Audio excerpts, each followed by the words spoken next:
मेरा नाम शाहिद है और मैं तकरीबन 30-35 साल से सदर के एरिया के अंदर यही पान का केबिन चलाता हूँ। तो पहले जो माशी जो हालात थे, घर घर का जो है गुजर बसर हो जाता था।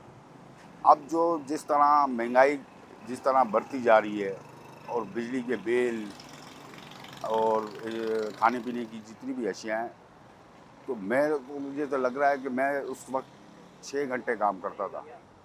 अब मैं मज़ीद 12 घंटे काम करते हुए भी मैं अपने घर का गुजर बसर नहीं कर सकता। आमदनी जो महीना आमदनी है ना 40 से 45 हज़ार रुपये है। अब बिजली का बिल मेरे को इस वक्त 30 हज़ार रुपये का बिल आया। अब मुझे बताएं मैं 30 हज़ार का बिल भरूं, फिर इसके बाद मैं अपने घर का राशन लूं, मैं कहाँ जाऊंगा?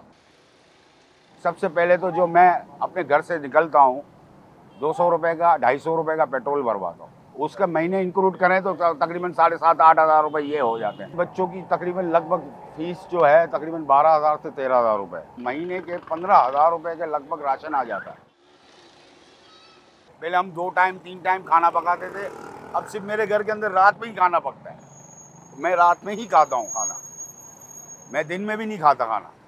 क्या करेंगे? इतनी महंगाई में हम खाना खाएंगे, बच्चों को खिलाएंगे, क्या करेंगे? यहाँ सरकारी आदमी फ्री बिजली इस्तेमाल कर रहा है, ब्यूरोक्रेट्स फ्री बिजली इस्तेमाल कर रहा है, यहाँ के जजेस फ्री, कोई भी है इस वजह क्यों?